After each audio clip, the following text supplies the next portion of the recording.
In honor of Black History Month, our next guest wrote a play based off the transcripts of the 5 court cases of Brown v. Board of Education and memoirs of Supreme Court Justice Earl Warren.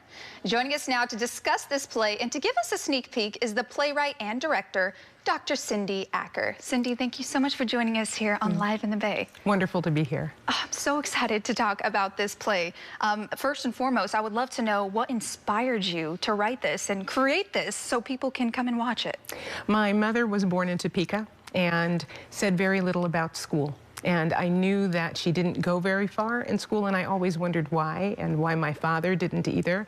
And so I started to just research information, and then I thought, well, it would be wonderful if children could do this, because I'm also a school principal, and I started to create the information for the children. And then I was approached by the granddaughter of Supreme Court Justice Earl Warren, who said, "I heard that you were working on a play that has to do with my grandfather. Would you like his memoirs?" And I was just thrilled with that and said, okay, so now let me go back and let me really do the research for it. And it was born.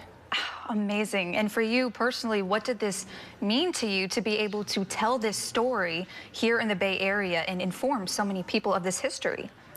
You know, it filled in gaps for me personally, but it also helped me to be able to bring a story to people that there is an injustice that often happens to people that segregates their ability to learn, segregates the information that they do learn, and that in history segregated their ability to even be in the same space as other people.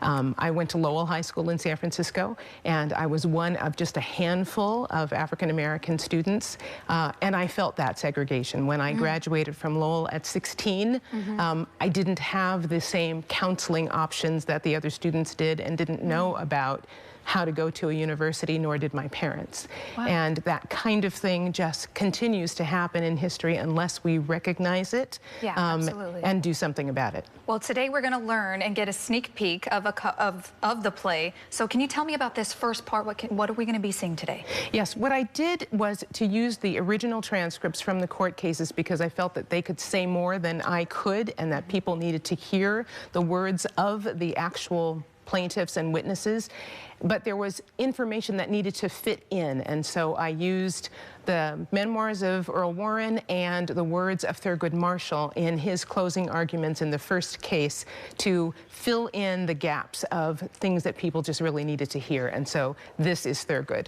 Wonderful. Well, let's take a look at this now. Take it away.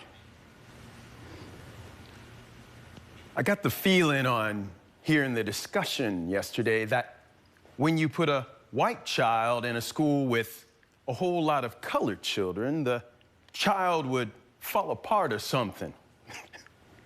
Everybody knows that's not true. Those same children in Virginia and South Carolina, and I've seen them do it. They play on their farms together. They play in the streets together. They go down the road together. They separate to go to school. They come out of school and play ball together. They have to be separated in school. There is some magic to it. You can have them voting together. You can have them not separated because of law in the houses they live in. You can have them go to the same state college or university.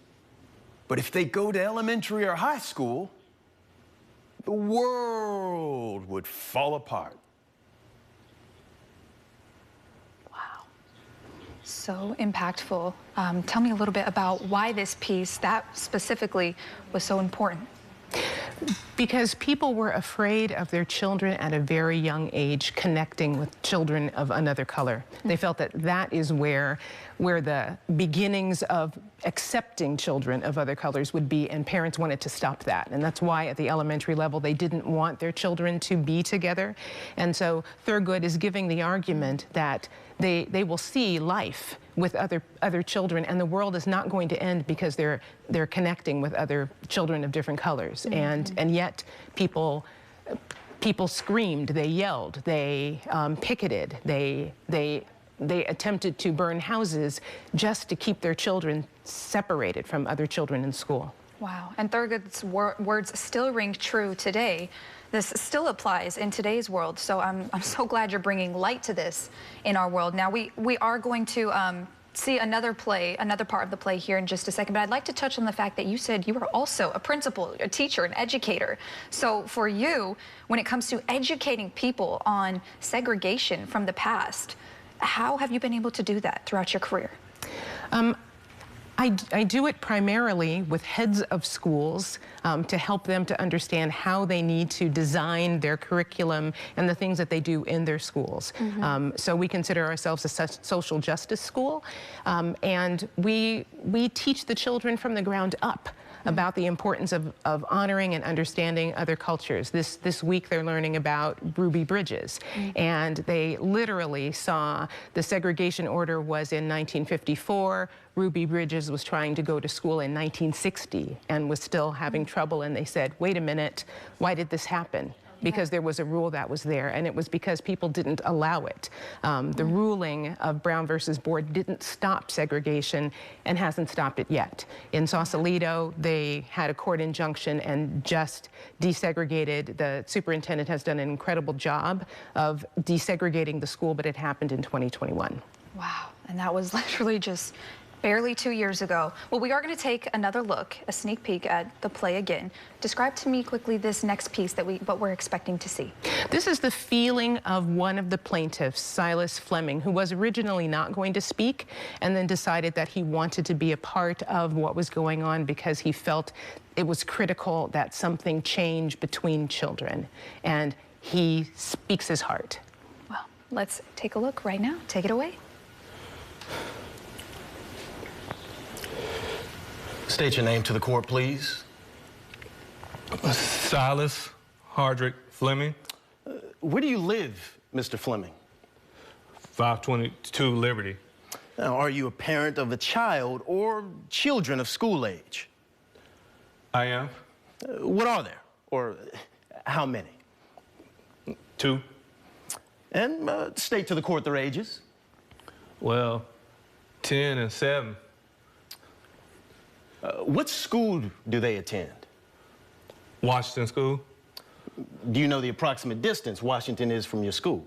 I mean, from your home. Well, about 10 or 12 blocks, I would say. I don't know the exact distance. How do they get to school? They ride the Eastern Street bus. They don't ride the school bus? No. Will you state to the court why they don't ride the school bus? Well, the school bus is about 6 or 8 blocks away. It comes across Brandon Street, which is about 6 or 7 blocks away from 6th and Liberty. You mean that is the pickup point? That's right. Well, I see. Go ahead. So how far do the children, have to walk to catch the regular city bus? About a half a block starting school and about a block starting home. Do you pay their fare? Yes, sir. Each and every day? That's right. Well, is there a school located near your home?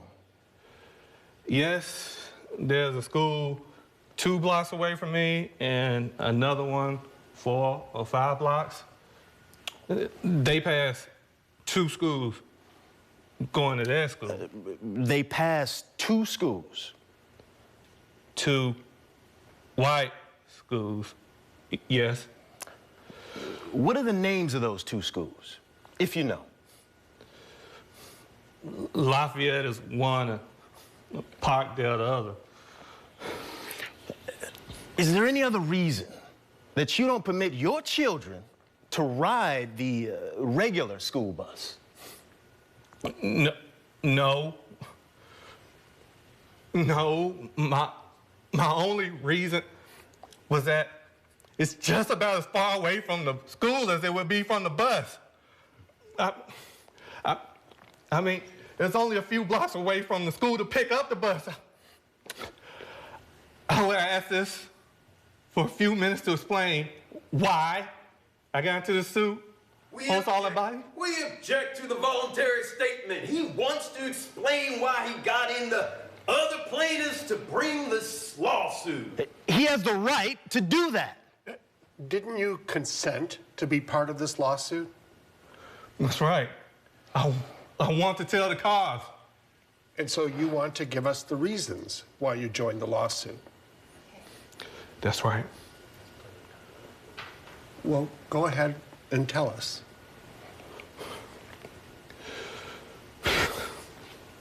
Well, it wasn't for the sake of hot dogs. And it wasn't to cast any insinuations that our teachers are not capable of teaching our children, because they are supreme, extremely intelligent, and very capable of teaching my kids, all black or white kids. My point was that not only am I and my children are craving light, the entire colored race is craving light. And the only way to reach that light is to start our children together in their infancy. And then they come up